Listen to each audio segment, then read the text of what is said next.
झारखंड में इस बार भाजपा को विधानसभा के चुनाव में अपनी जीत सुनिश्चित करने के लिए पांच पूर्व मुख्यमंत्रियों का सहारा लेना पड़ गया। हालांकि इसके बावजूद भाजपा प्रचंड बहुमत के साथ जीत रही है, ऐसी भी परिस्थितियां नहीं बन पाई है। लेकिन ऐसा क्यों? पांच पूर्व मुख्यमंत्री अकेले भाजपा के लिए जोर लगाते हैं, फिर भी पार्टी पूर्ण बहुमत के साथ क्यों नहीं उभर पा रही है? तो चलिए आज हम इसी सवाल पर विस्तार से चर्चा करते हैं। जोहार, आप देख रहे हैं लोकतंत्र 19 और मैं हूं आपके साथ अंशु। राज्य में किसी समय अपना जबरदस्त प्रभाव रखने वाले ये पांचों पूर्व मुख्यमंत्रियों के जनाधार में अब खासा कमी देखने को मिलती है। इनका राजनीतिक करियर भी समाप्ति की दिशा में दिखाई देता है। ये पांच पूर्व मुख्यमंत्री हैं बाबूलाल मरांडी, अर्जुन मुंडा, मधु कोड़ा, रघुवर दास और चंपई सोरेन। सबसे पहले बात करें राज्य के सर्वप्रथम मुख्यमंत्री बाबूलाल मरांडी की, तो माना जा रहा है कि अगर राज्य में भाजपा की सरकार बनती है तो बाबूलाल मरांडी के सिर पर मुख्यमंत्री का ताज होने की प्रबल संभावना है। लेकिन इन संभावनाओं के बावजूद भाजपा ने चुनाव के दौरान अपने सीएम फेस का ऐलान नहीं किया, क्योंकि पार्टी भली भांति जानती है कि एक समय में आदिवासियों के बीच अपनी मजबूत पकड़ रखने वाले बाबूलाल मरांडी की स्वीकार्यता अब उतनी नहीं रह गई है। किसी समय आदिवासियों मूलवासियों की मांगों को सिर आंखों पर रखने वाले बाबूलाल मरांडी अब भाजपा के कठपुतली बनकर रह गए हैं और आदिवासियों मूलवासियों के खातिर अपनी मूल विचारधारा से समझौता करने के लिए तैयार रहते हैं।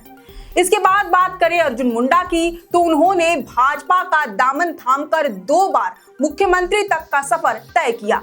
आगे चलकर वह सांसद और फिर केंद्रीय मंत्री भी बने। लेकिन अब धीरे धीरे उनका राजनीतिक करियर भी धूमिल होता नजर आ रहा है।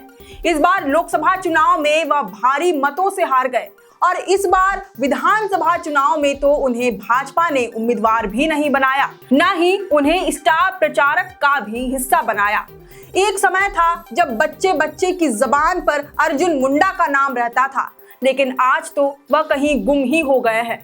इसके बाद बात करें निर्दलीय मुख्यमंत्री बनकर रिकॉर्ड बनाने वाले मधु कोड़ा की, तो उन्होंने काफी पहले ही अपने पॉलिटिकल करियर पर कुल्हाड़ी मार ली थी। लेकिन भाजपा ज्वाइन करने के बावजूद उनका राजनीतिक करियर फल फूल नहीं पाया है।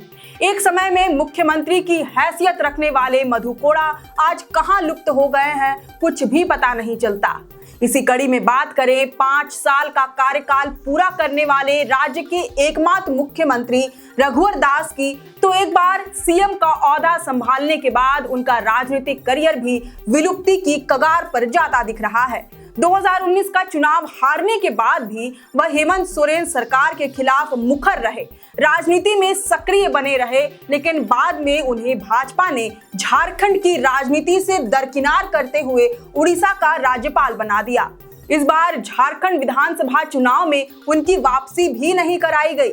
उन्हें अपनी राजनीतिक विरासत को बचाए रखने के लिए बहू पूर्णिमा दास साहू का सहारा लेना पड़ गया। इस कड़ी में आखिरी में नाम है राज्य के पूर्व मुख्यमंत्री चंपई सोरेन का, जो हाल के समय में अपनी मूल विचारधारा और मूल पार्टी जेएमएम को छोड़कर भाजपा में शामिल हुए थे, ये सोचकर कि पार्टी में उन्हें उचित सम्मान मिलेगा।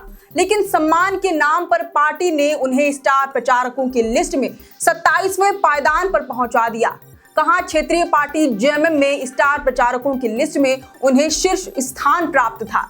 संथाल के इलाकों में भी भाजपा ने चुनाव के दौरान उनकी सभाएं आयोजित नहीं कराई, जबकि मुख्यमंत्री रहते उन्होंने अलग अलग जगहों का दौरा करके अपनी पहचान स्थापित कर ली थी। इसके बावजूद सीएम की हैसियत रखने वाले चंपई सोरेन को पार्टी ने दरकिनार कर दिया। उनके नामांकन में भी किसी बड़े भाजपाई नेता ने हाजिरी नहीं दी, जिस वजह से पार्टी पर सवालों की बौछार होने लगी थी।